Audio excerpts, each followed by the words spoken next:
Hello, boys and girls. I'm so happy to see you. It's Miss J, your friendship teacher, and it's time to check your choices. The topic of this video is the blast shield, and this is how to say stop like that night that we talked about in the last video. Remember, when you are trying to protect your power jar, the gnome or passive side is not going to work, and the dragon or aggressive side is not going to work either. We can only use that knight or assertive side. Being assertive or being like a knight means that if somebody is hurting me or disrespecting me or is trying to steal power from me, I'm going to use my blast shield to protect my power. There are 5 things I have to do, or 5 things I have to pay attention to when I'm saying stop to someone who's disrespecting me. And the word blast can help me remember all 5 of those things. The B stands for body language. Boys and girls, when we're saying something, over half of the message isn't from our words at all. It's from our body language and the way we're saying those words.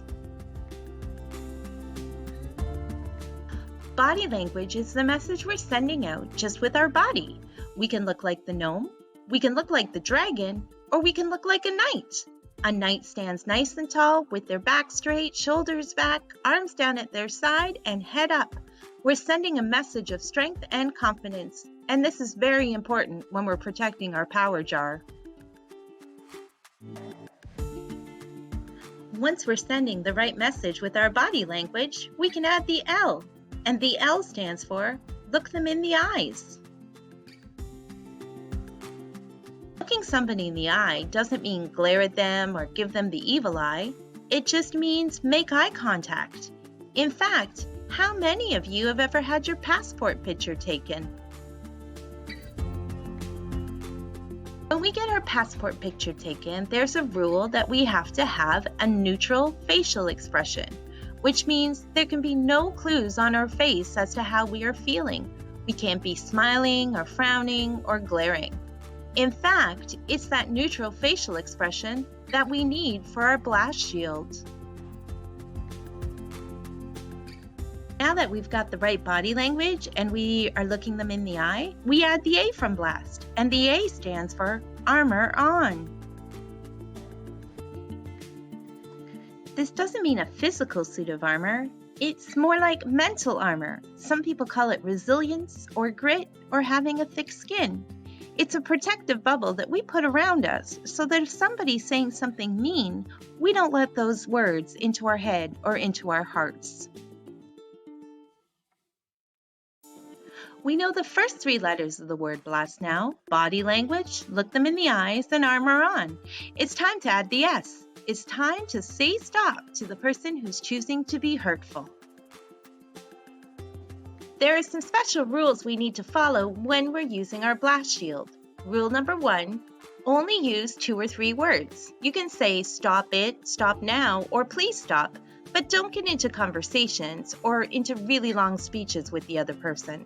Rule number 2, use a period, not a question mark. We're telling the other person to stop, we're not asking them to stop. And rule number 3, use a calm, confident voice.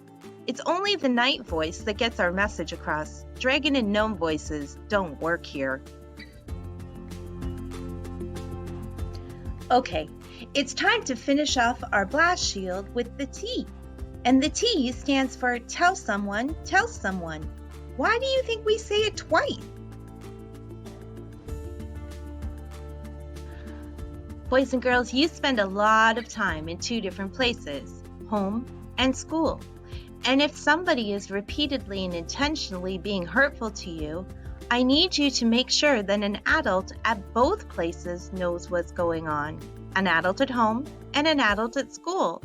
Remember, your parents and your teachers are a team. You can't tell half the team and not let the other half know what's going on. So now you know all 5 parts of our blast shield. Body language, look them in the eyes, armor on, say stop, and tell someone, tell someone. Knowing how and when to use your blast shield is very important. There is one time when you wouldn't use your full blast shield, though. If someone is hurting you physically and you are in danger, leave the situation immediately and jump right down to the T of blast. Tell someone, tell someone. We need to get help right away in that situation. It takes a lot of practice to develop a really strong blast shield, one that we can count on anytime we need it. And that's actually your challenge this week, to practice your blast shield. I want you to find a mirror and practice saying stop to yourself in that mirror. How's your body language? Is your facial expression neutral? Are you looking yourself in the eye? Do you have a strong but short stop message? All of these things are very important when we're developing our blast shields. It's time for me to go and give you some time to practice. Good luck with your challenge, boys and girls. I'll see you soon, but until then, please take care of yourselves and each other. Goodbye.